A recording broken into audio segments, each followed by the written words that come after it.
ബഹുമാനപ്പെട്ട മുഖ്യമന്ത്രിയും സംസ്ഥാനത്തിന്റെ പോലീസ് മേധാവിയും തയ്യാറാവണം. ഈ മണിക്കൂറിൽ ഇപ്പോൾ വരുന്നൊരു വാർത്തയിലേക്ക് നമ്മൾ പോവുകയാണ്. രാഹുൽ മാങ്കൂട്ടത്തിലിന്റെ അറസ്റ്റ് തടഞ്ഞ നടപടി ഈ മാസം. രാഹുൽ മാങ്കൂട്ടം ഇന്ന് വിവരങ്ങൾ എല്ലാവരും അറിഞ്ഞു കാണുമല്ലോ. കേസ് കുറച്ചും കൂടെ അങ്ങ് നീട്ടിവെച്ചു. ഞാൻ ഇന്നലെ പറഞ്ഞ പോലെ തന്നെ അത് നൈസായിട്ട് അങ്ങ് നീട്ടിവെക്കും. ഇതിങ്ങനെ നീട്ടിവെച്ച് ഇലക്ഷൻ സമയമാകുമ്പോൾ വീണ്ടും ഒരു പെണ്ണ് വരും. ഇതാണ് ഇനി പ്ലാൻ. കോടതിയിൽ നിന്ന് പാവം അതിജീവിത ഹസ്ബൻഡും എനിക്ക് തോന്നുന്നു കരഞ്ഞുകൊണ്ടാണെന്ന് തോന്നുന്നു ഇറങ്ങിപ്പോയെന്നാണ് തോന്നുന്നത്.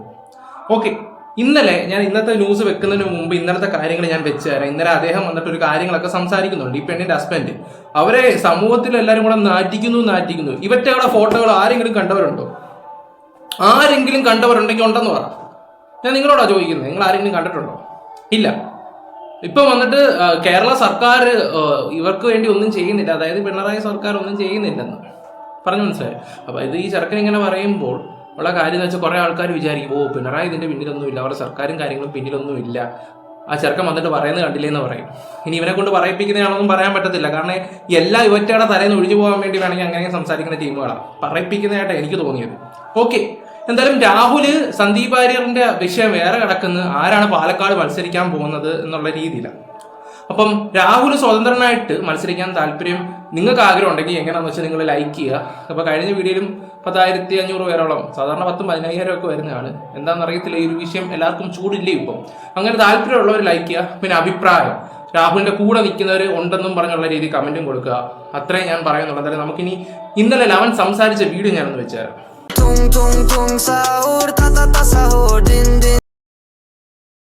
രാഹുൽ മാങ്കൂട്ടത്തിൽ MLA-ക്കെതിരായി പരാതി നൽകിയിട്ടും കേസെടുക്കാത്തതിനെതിരെ അതിജീവിതയുടെ ഭർത്താവ് മുഖ്യമന്ത്രിക്കും DGP-ക്കും പരാതി നൽകി ദിവസങ്ങൾ പിന്നിട്ടിട്ടും ഒരു നടപടിയും ഉണ്ടായില്ലെന്നാണ് ആരോപണം. തന്റെ ചിത്രമടക്കം സമൂഹമാധ്യമങ്ങളിൽ പങ്കുവച്ച് അപമാനിച്ച രാഹുൽ ഇപ്പോഴും പാലക്കാട് വിലസുകയാണ്. തന്റെ കുടുംബ പ്രശ്നങ്ങൾ പരിഹരിക്കാനെത്തിയത് എന്ന രാഹുലിന്റെ വാദം കള്ളമാണെന്നും അതിജീവിതയുടെ ഭർത്താവ് ആരോപിച്ചു. എൻ്റെ പരാതിയിൽ ഞാനൊരു സാധാരണ നാട്ടുംപുറത്തുകാരനാണ്.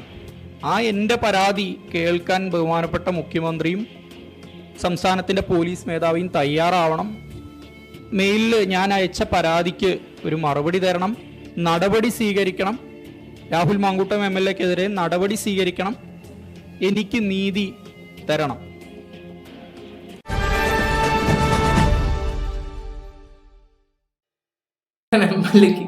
എന്താ പറയാ, നടപടി സ്വീകരിക്കണം, അവന് നീതി കിട്ടണമെന്ന്.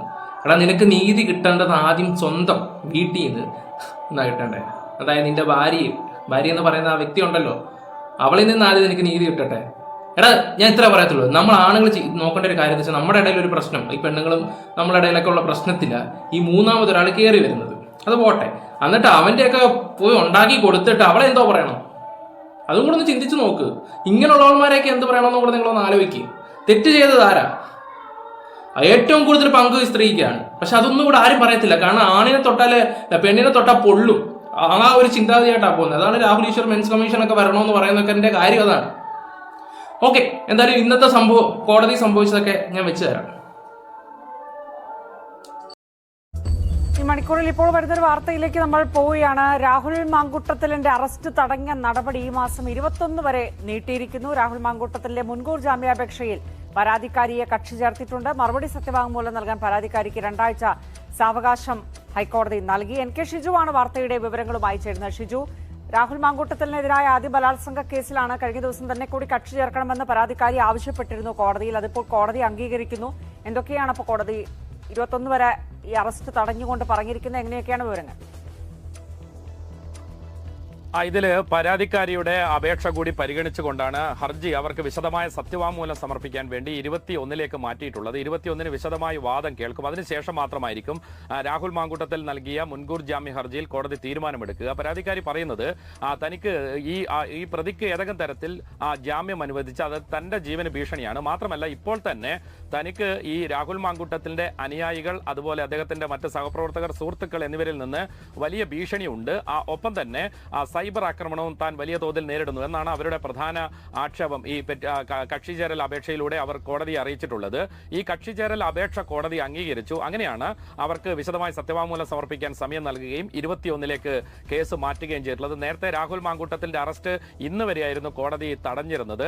അതിൽ ഏറ്റവും പ്രധാനപ്പെട്ട രാഹുൽ കോടതിയിൽ പറയുന്നത് ഇത്തരത്തിൽ ഈ യുവതി പരാതിക്കാരിയുമായി യുവതിയുമായി തനിക്കുണ്ടായിരുന്നതെല്ലാം തന്നെ ഉഭയകക്ഷി സമ്മതപ്രകാരമുള്ള ലൈംഗിക ബന്ധമോ അല്ലെങ്കിൽ അത്തരം സൗഹൃദം മാത്രമേ ഉണ്ടായിട്ടുള്ളൂ. അതിനപ്പുറത്തേക്ക് ഏതെങ്കിലും തരത്തിൽ ഒരു ഗർഭചിത്രം നിർബന്ധിച്ച് താൻ നടത്തിയിട്ടില്ല എന്നതടക്കമുള്ള കാര്യമാണ്. സ്വമേധയാണ് അവരതൊക്കെ ചെയ്തിട്ടുള്ളത് എന്നതടക്കമുള്ള വാദമാണ് രാഹുൽ ഉന്നയിച്ചിട്ടുള്ളത്. എന്തായാലും ഇക്കാര്യത്തിലൊക്കെ അവർക്ക് വിശദമായി കാര്യങ്ങൾ കോടതിയെ ധരിപ്പിക്കാനുണ്ട് എന്നാണ് പരാതിക്കാരി പറയുന്നത്. അതുകൊണ്ടാണ് ഹൈക്കോടതി 21-ന് വിശദമായി ഇക്കാര്യം കേൾക്കാൻ വേണ്ടി മാറ്റിയിട്ടുള്ളത്. ഷിജു, ഈ നമുക്കറിയാം നേരത്തെ തിരുവനന്തപുരം പ്രിൻസിപ്പൽ സെഷൻസ് കോടതി മുൻകൂർ ജാമ്യാപേക്ഷ തള്ളിയിരുന്നു.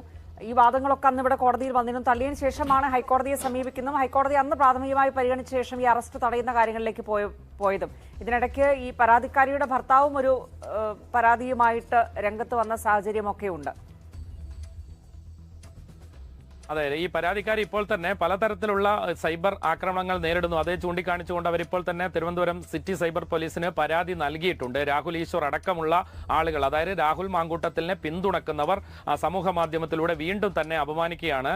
അത് ഈ രാഹുൽ മാങ്കൂട്ടത്തിന് കൊടുത്ത ജാമ്യ വ്യവസ്ഥയുടെ ലംഘനമാണ് എന്നതടക്കമുള്ള കാര്യങ്ങൾ, അതായത് രാഹുൽ ഈശ്വറിന് കൊടുത്ത ജാമ്യ വ്യവസ്ഥയുടെ ലംഘനമാണെന്നടക്കം കാണിച്ച ഒരു പരാതി അവർ വേറെ കൊടുത്തു. അതേ സമാനമായ ആക്ഷേപം തന്നെയാണ് അവരിപ്പോൾ രാഹുൽ മാങ്കൂട്ടത്തിനെതിരെ ഹൈക്കോടതിയിൽ ഉന്നയിക്കുന്നത്. അതായത് ഈ പ്രതിയുടെ അനുയായികളിൽ നിന്ന് വലിയ തോതിൽ തനിക്ക് ഭീഷണിയുണ്ട്, തനിക്ക് വലിയ തോതിൽ കുറ്റക്കാർ. ഇവിടെ ആരും ജനങ്ങളൊന്നും അവര് കാണുകയൊന്നും ചെയ്തിട്ടില്ല ഇതുവരെ. പിന്നെ നമ്മൾ നമ്മുടെ അഭിപ്രായങ്ങൾ തുറന്ന് പറയാൻ തന്നെ ഉള്ളൂ. എത്ര ആൾക്കാർ കമന്റ് ഇടുന്നു. അങ്ങനെയാണെങ്കിൽ കേരളത്തിലെ ജയിൽ മൊത്തം നിറയും. ഉറപ്പായിട്ടും കേരളത്തിലെ ജയിൽ മൊത്തം നിറയും. കാരണം മൊത്തം പരാതിക്കാരാണ്. എന്റെ താഴെ വരുന്ന കമന്റ്സ് മൊത്തം ഇവർക്കെതിരായിട്ടുള്ള കമന്റ്സ് ആണ് കൂടുതലും വരുന്നത്. എന്തിനാണോ ഇങ്ങനെ ആവശ്യമില്ലാത്ത കാര്യങ്ങളൊക്കെ പറയുകയൊക്കെ ചെയ്യുന്നത്? ഇപ്പൊ ഇത് ആരാ അത് പുറത്തു വിട്ടത്? ഇതാരാ പുറത്തു വിട്ടത്? ആ സ്ത്രീ തന്നെയല്ലേ? ഞാനൊരു കാര്യം പറയാം. നമ്മളൊരു കാര്യത്തിന് ഇറങ്ങി തിരിക്കുമ്പോൾ രണ്ട് വശമുണ്ട്, നല്ലതും ചീത്തയും വരും. അതൊക്കെ ഉൾക്കൊള്ളാൻ വേണ്ടി ആയിരിക്കണം. ഇപ്പം സമൂഹത്തിൽ ആരാ നാറുന്നത്? ഇപ്പം ആ ഒരു വ്യക്തിയും ആ ഒരു വ്യക്തിയുടെ ഹസ്ബൻഡുമാണ് നാറുന്നത്. പറഞ്ഞു മനസ്സിലായോ? ഇപ്പം എല്ലാവരും രാഹുൽ തകർക്കാൻ നോക്കി എല്ലാവർക്കും മനസ്സിലായ ഒരു കാര്യം എന്ന് വെച്ചാൽ പെണ്ണിന്റെ ഭാഗത്ത് തെറ്റുണ്ട്. ഒരു ഹസ്ബൻഡ് ഉണ്ടായി, അവരുടെ ഹസ്ബൻഡ് ഉണ്ടായിട്ട് അങ്ങോട്ടും ഇങ്ങോട്ടും ഒരു പ്രശ്നം നടന്ന സമയത്ത് മൂന്നാമതൊരുത്തൻ പ്രശ്നം പരിഹരിക്കാൻ വരുന്ന, ആ പ്രശ്നം പരിഹരിക്കാൻ വരുന്നതായിട്ട് റിലേഷൻ ആവുന്നുണ്ട്. അപ്പൊ അവിടെ ആറ ഭാഗത്ത തെറ്റ്. നിങ്ങളൊന്ന് ആലോചിച്ച് നോക്കും. ഇപ്പൊ ആറ ഭാഗത്ത് അവിടെ തെറ്റ്. ചുമ്മാ ഒരാൾ പീഡിപ്പിക്കുമോ? 1, 2, 3, 4 വട്ടമൊക്കെ പീഡിപ്പിക്കുമോ? അതാ ഞാൻ ആലോചിച്ച് നോക്കുന്നത്. ഒരു പിടുത്തവും കിട്ടുന്നില്ല.